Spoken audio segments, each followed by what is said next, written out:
Hey babes, thank you so much for tuning in to this very special episode. You're going to notice that the format for this one's a little different. I actually am recording with a dear friend of mine, Garrison, who has helped me in such deep ways to articulate the vision behind the High Priestess. So you're going to hear us having a conversation here on this podcast episode, and he's asking me some really thoughtful questions that bring out awesome answers around who the High Priestess is, who she isn't, and so much more. So thank you for tuning in, and I'll see you on the other side. So much love and good vibes to you. How would women coming into their full realization of their high priestess heal the masculine? I'm going to just take a minute first because I feel like so much emotion.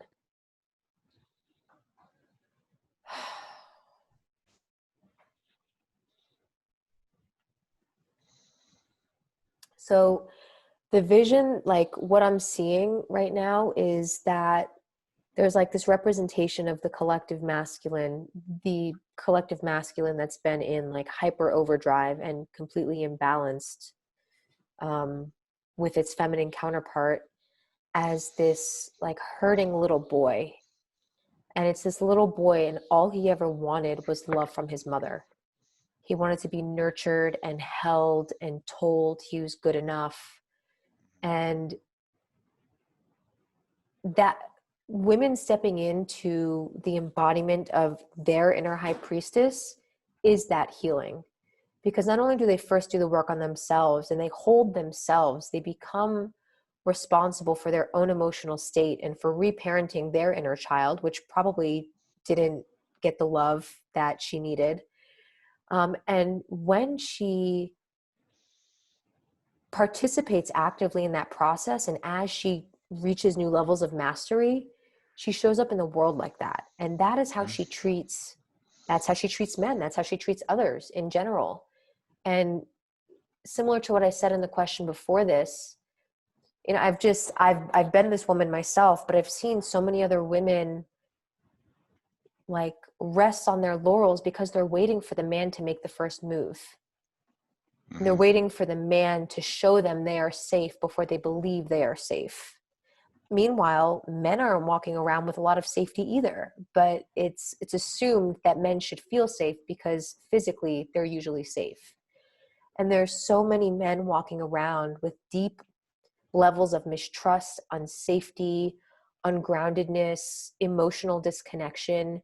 And it really takes the gentle nurture, the love, the care, the caress, the compassion of the feminine to help let the masculine know, like, I've got you. I'll hold you here. Show up as you are. And this is like the mothering role, the nurturer. And I think more than anything, that's what the masculine needs right now. I mean, Lord knows there are many current examples where, you know, there's a mess when people are in hypermasculine overdrive. And I think that's what's going to bring the planet back into balance. Yeah.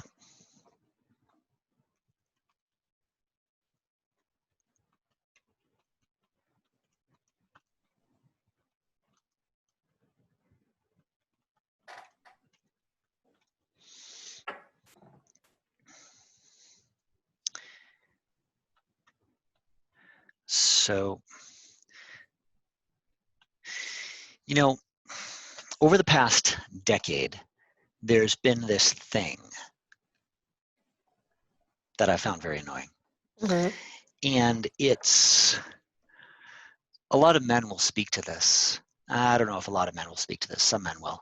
But there's been this whole thing around women getting into, I mean, it's been necessary on one level, and on another level it's been very irresponsible, where women get into this thing of like, I'm a goddess, you know, and then they dress like a goddess, and they walk around, you know, and on one level that's been really good for women Yeah. to push that edge. Yeah. And yet it's literally, it's like what was taught to men in pickup about outer game. Like, it's all outer game of Mm-hmm. women, like, I'm a goddess, you know, and now I'm wearing this makeup and I've got my hair and these awesome bracelet things and this sexy shit. And I go to parties and I'm like, I'm a goddess, Yeah. you know? And the same thing could be for, because I know women who are like, I'm a high priestess. Yeah. It's like, you're not. Mm. But how do you discern the difference between the women who are just playing out the character Mm-hmm. of the high priestess and the women who truly are the embodiment of that in all the ways that you described? Yeah. And so you're saying, how do you discern as an outsider, or how does a woman discern for herself if she has embodied Yeah, these things? yeah, The second one? yeah. It's the second one, and maybe just speak about it. It's like, do you notice this as well? First of all, Oh, for sure. right? Especially in spiritual communities where there's a lot of like pseudo spiritual talk Yeah, of exactly. being a god. And, when I started exploring this archetype, that is why I chose high priestess instead of goddess, because goddess for me is a very ethereal, Right. almost non-human representation of Mm-hmm. a figure, whereas high priestess, for me at least, feels very grounded, of this earth, like Mm-hmm. similar to a queen. um so first of all, I think the most obvious answer is a woman who is really embodied in this way doesn't have to tell people that she Mm-hmm. is this thing, a high priestess, a goddess. It is just felt. It is not, like, you don't have to tell people you're a man. People look at you and are like, oh, he's a man. That's just how they perceive you because of how you appear, how you carry yourself. Um, and, this is a little less physically obvious, perhaps, but um, some of the qualities that really strike me about the high priestess is this is a woman with integrity. So she's a woman of her word. And this is typically a quality very revered in men, and it is not talked about for women as much. Like being a man of your word, Mm-hmm. this is just as important for women. Yeah. And oftentimes, when I see women who are not embodied in this way, there's a lot of flakiness or airiness. And there isn't a sense of, having 1 or 2 feet on the ground.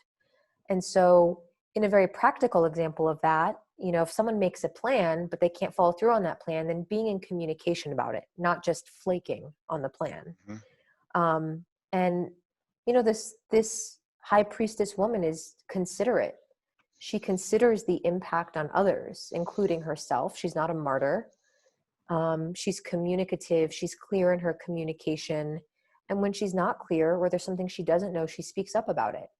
So this is a woman who's authentic, who keeps it real, and who can hang in awkward moments and say, man, actually, I feel really uncomfortable right now. I just want to, you know, speak that out. And so this is someone who's present, who really has an understanding of what's happening in the body, physically, Mm-hmm. emotionally. And when she feels called to share those things, she does. And if she doesn't feel called to share something, then she's like, hey, you know what? I don't feel like sharing that right now. I'm good. And those kinds of people, whether they are embodied as men, women, or something else, um, for me, are the ones that I feel the most safe around.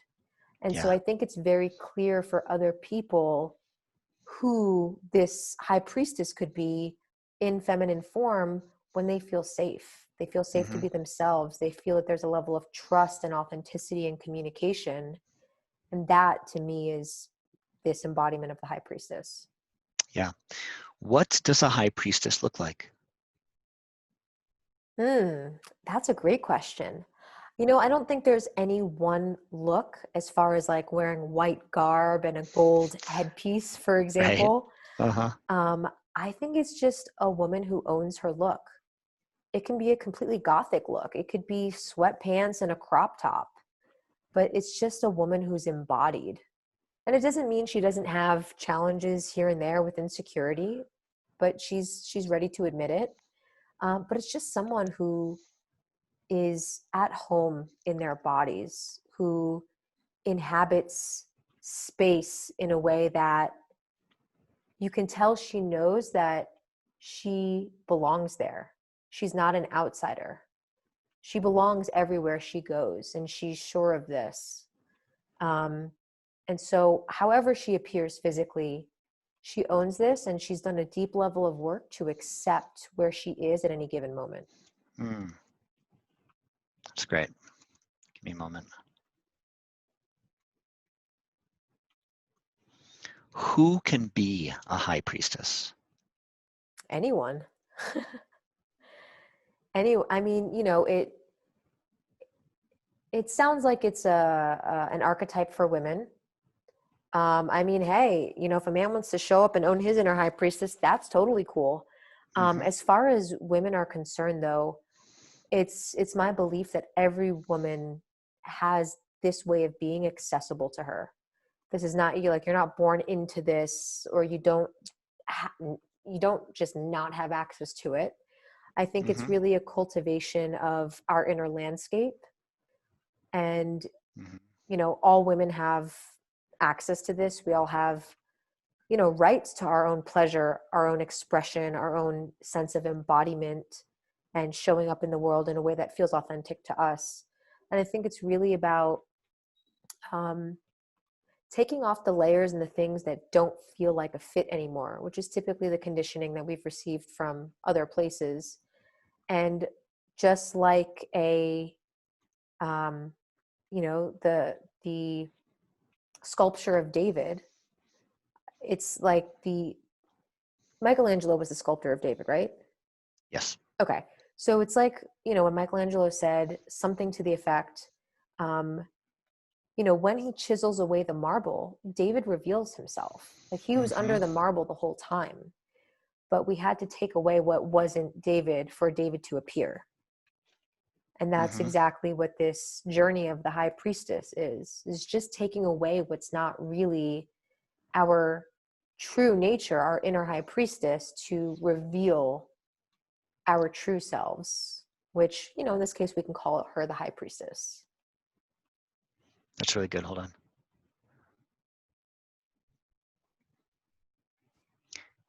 Who are the women that, whether they know it or not, are looking for this? Who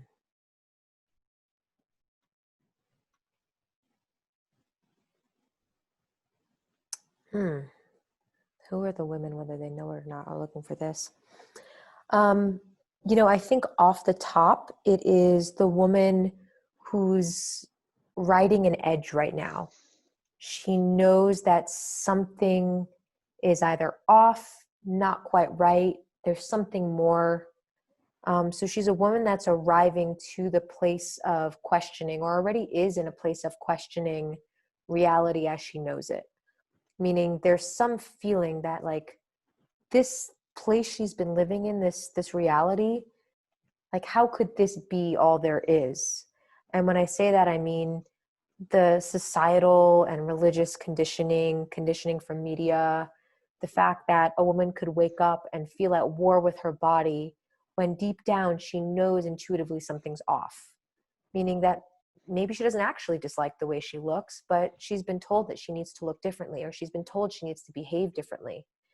And so I think this is probably not yet for the woman who is so still deeply entrenched that this journey toward her inner high priestess would seem frivolous or ridiculous. I think this is for the woman who is opting into the adventure and is saying, okay, yeah, I think there's something more here for me. I would like to explore these parts of myself. I'd like to develop in this way.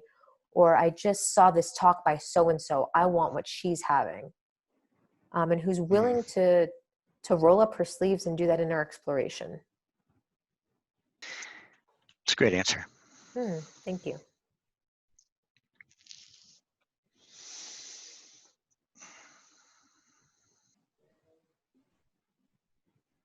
So how are you feeling? Really good, actually. So much has come through in this conversation, which happens every time we talk. Yeah. I have like a very calm sense of passion. And I find that a lot of emotion comes up when you ask these questions, and I get a space to reflect on what this journey really means. Mm-hmm. So yeah, I feel great. I feel very grounded. It's awesome.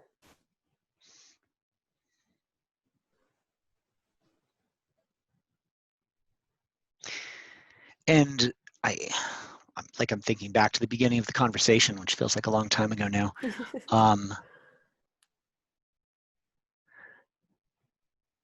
But it was around you wanting to get to know, I think, if I'm getting it right, like you wanting to get to know better, like your program or how you were speaking about it or what the High Priestess really was, or being able to communicate it more clearly. Yeah, I think it's like the communication of it. Because I don't think this is just a one and done, like this is going to be a single podcast episode. Then all of a sudden the world knows who the or who the High Priestess is. But the place I wanted to get to, which I feel like we've done quite well, is that deeper feeling of emotion underneath all of this. Mm-hmm. Like I can say nice words and that's cool, but there is a feeling that matches what is really here. Yeah. New question. The biggest mistake women make in trying to find their power is? Thinking they have to do it like men. Uh-huh. Yeah, there's this is what Ani and I were talking about yesterday.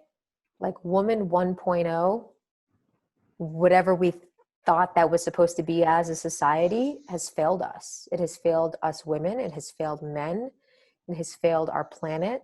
And I'm not saying that the burden rests entirely on the shoulders of women. What I am saying is, at some point we were taught that we needed to play with the big boys in order to achieve success, status, to progress in the world, to earn money, to be worthy. And typically, the feminine essence, whether it's in a man or a woman, is not the same as the masculine essence. Mm-hmm. And so when we talk about the feminine as an energy, as a set of attributes, it is not to go and push and endure and strategize and organize and analyze. That is the masculine. And when we abandon the part of ourselves that needs love, nurture, compassion, understanding, gentleness, we abandon, it's like we abandon ship. And so for women to think that the only way to be successful at this is to shoulder their way through it, or to